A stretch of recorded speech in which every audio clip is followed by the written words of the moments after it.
மக்களே, welcome back to கதை கேளு கதை கேளு பை உங்கள் ஆர்ஜே நவீனா. என்னையோட கதைக்குள்ள போவோமா? ஒரு குல்லா வியாபாரி குல்லா விற்க கிளம்புறாரு.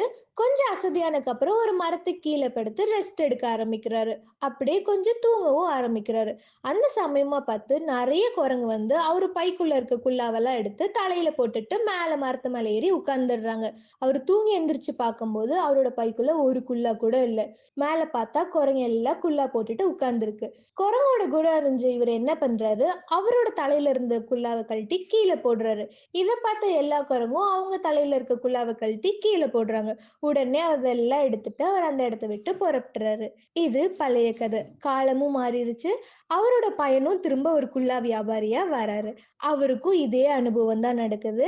இப்போ அவர் யோசிக்காம அவங்க அப்பா என்ன செஞ்சாரோ அதே மாதிரி அவரோட தலையில இருக்க குல்லாவை கழட்டி கீழே போடுறாரு. ஆனா இந்த டைம் என்ன ஆச்சுன்னா, குரங்கு எந்த குல்லாவுமே கழட்டி கீழே போடவே இல்ல. அது மட்டும் இல்லாம ஒரு குரங்குக்கு குல்லா இல்லாம இருந்த உடனே அதுவும் கீழ கீழ இறங்கி வந்து அவன் வீசின குல்லாவையும் எடுத்துட்டு மேல போயிருச்சு. இப்ப அவன்கிட்ட எதுவுமே இல்ல. அவன் யோசிக்கிறான், நம்ம அப்பா செஞ்ச மாதிரி தானே செஞ்சோம், ஏன் நமக்கு மட்டும் எதுவுமே நடக்கலன்ட்டு.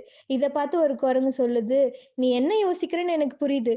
குல்லாவெல்லாம் தரையில வீசினா எல்லா குரங்கும் அதே மாதிரி செய்யணும், உனக்கு உங்க அப்பா சொல்லி கொடுத்த மாதிரி குல்லா வியாபாரி தரையில வீசுனா ஏமாந்து போய் நீங்களும் அப்படியே செஞ்சிடாதீங்கன்னு எங்களுக்கு எங்க அப்பா சொல்லி கொடுத்துருக்க மாட்டாங்களா அப்படின்னு ஒரு குரங்கு சொல்லுச்சான். ஆமாங்க, காலம் மாறும், கனவுகள் மாறும், கருத்துகளும் மாறும். ஒரு வேளை போல இன்னொரு வேளை கண்டிப்பா இருக்காது. அதனால கவனமா இருங்க. கதை பிடிச்சிருக்கும் நம்புறேன். மீண்டும் இன்னொரு சுவாரஸ்யமான கதையோடு உங்களை சந்திக்கும் வரை உங்களிடமிருந்து வெளிப்பெறுவது நான் உங்கள் ஆர்ஜே நவீனா.